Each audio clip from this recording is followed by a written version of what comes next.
Refleksi Filosofis Pendidikan Nasional Ki Hajar Dewantara oleh Kristiana Triastuti, SMP Stella Maris BSD.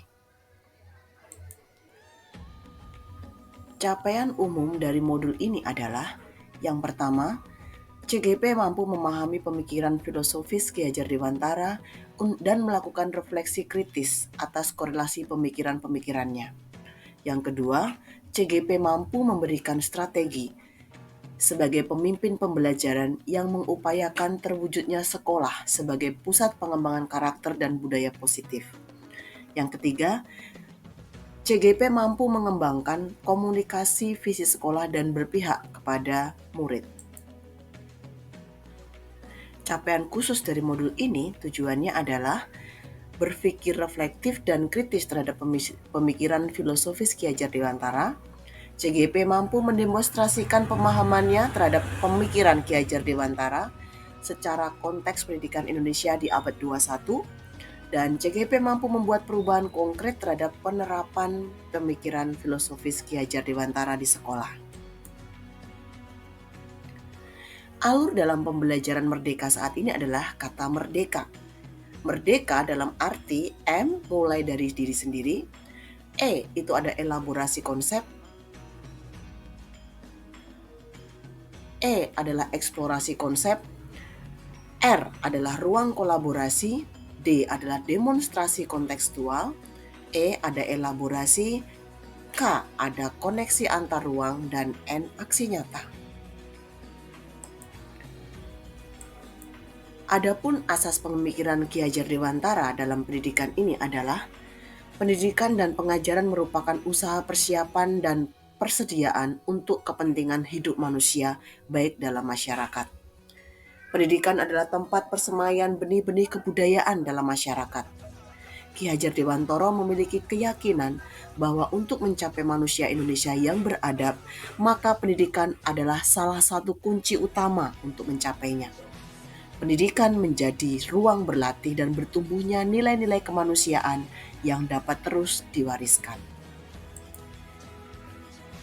Dasar pemikiran Ki Hajar Dewantara. Ki Hajar Dewantara menjelaskan bahwa tujuan pendidikan adalah menuntun segala kodrat yang ada pada anak, agar mereka dapat mencapai keselamatan dan kebahagiaan setinggi-tingginya, baik sebagai manusia maupun sebagai anggota masyarakat. Ki Hajar Dewantara juga menjelaskan bahwa dasar pendidikan anak sangat terhubung dengan kodrat alam dan kodrat zaman. Bagaimana korelasi pendidikan pemikiran Ki Hajar Dewantara dengan pendidikan saat ini? Dalam melakukan pembaharuan yang terpadu, hendaklah selalu diingat bahwa segala kepentingan anak-anak, baik mengenai hidup diri sendiri maupun hidup bermasyarakat, jangan sampai meninggalkan kepentingan yang berhubung dengan kodrat keadaan, baik kodrat alam maupun kodrat zaman. Sementara itu, segala bentuk isi dan wirama hidup yang demikian hendaklah selalu disesuaikan dengan dasar-dasar dan asas-asas hidup kebangsaan yang bernilai dan tidak bertentangan dengan sifat-sifat kemanusiaan. Bila melihat kodrat zaman saat ini, pendidikan global menekankan pada kemampuan anak untuk memiliki keterampilan abad 21 dengan melihat kodrat anak Indonesia sesungguhnya. Ki Hajar Dewantara mengingatkan juga bahwa pengaruh dari luar harus tetap disaring dengan tetap mengutamakan kearifan budaya lokal Indonesia. Oleh karena itu, isi dan irama yang dimaksudkan oleh Ki Hajar Dewantara adalah muatan atau konten pengetahuan yang diadopsi, sejatinya tidak bertentangan dengan nilai-nilai kemanusiaan. Ki Hajar Dewantara menegaskan bahwa didiklah anak dengan cara yang sesuai dan tuntutan alam dan zamannya sendiri. 5 pokok pemikiran Ki Hajar Dewantara yang harus kita renungkan adalah: rakyat mempunyai hak yang sama dalam pendidikan. Hargai perbedaan, bakat, dan hidup seorang anak. Anak tumbuh sesuai dengan kekuatan dan kodratnya. 3 kata ing ngarso, sung tulodo, ing madya maun karso dan tuturi handayani, serta bermain adalah tuntutan jiwa untuk menuju kemajuan jasmani dan rohani. Nah, dari refleksi yang sudah saya jelaskan mengenai pemikiran Ki Hajar Dewantara tentang pendidikan, Saya akan memberikan analogi pemikiran Ki Hajar Dewantara melalui sebuah kisah petualangan Aji ke pasar. Untuk memahami pendidikan sesuai dengan prinsip Ki Hajar Dewantara dapat kita lihat dari analogi petualangan Aji ke pasar. Mari kita lihat pada cerita ini. Hai Aji, kamu mau ikut Bunda ke pasar?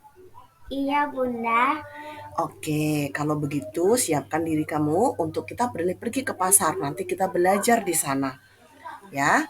Oke, setiap orang mempunyai tujuan masing-masing ke pasar. Ada yang mau menjual dagangan, ada yang membeli kebutuhan, ada juga yang hanya sekedar lihat-lihat. Nah, di sini nih, orang mempunyai kodrat sebagai penjual atau sebagai pembeli.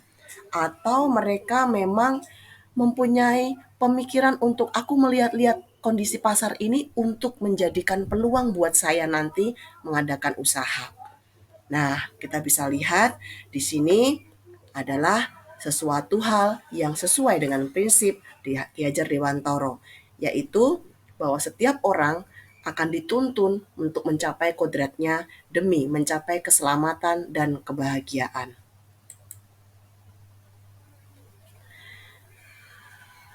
Sesampainya di pasar itu banyak yang ditawarkan meskipun barangnya sama. Aji mau beli apa? Mau beli ikan, sayuran, dan lain-lain, Bunda. Oh, mau beli ikan. Nah, ada penjual ikan itu ada tiga tempat tuh. Kamu mau beli yang sebelah mana? Di situ. Yuk kita menuju ke sana. Di pasar, sekalipun barang-barang yang ditawarkan itu banyak, pembeli ini bebas memilih dan membeli sesuai dengan keinginannya. Setiap orang membeli sesuai apa yang direncanakan untuk memenuhi kebutuhannya. Hal ini menerapkan prinsip pendidikan kemerdekaan belajar. Setiap orang berhak menemukan kemerdekaannya. Wah, belanjaan kita sudah banyak.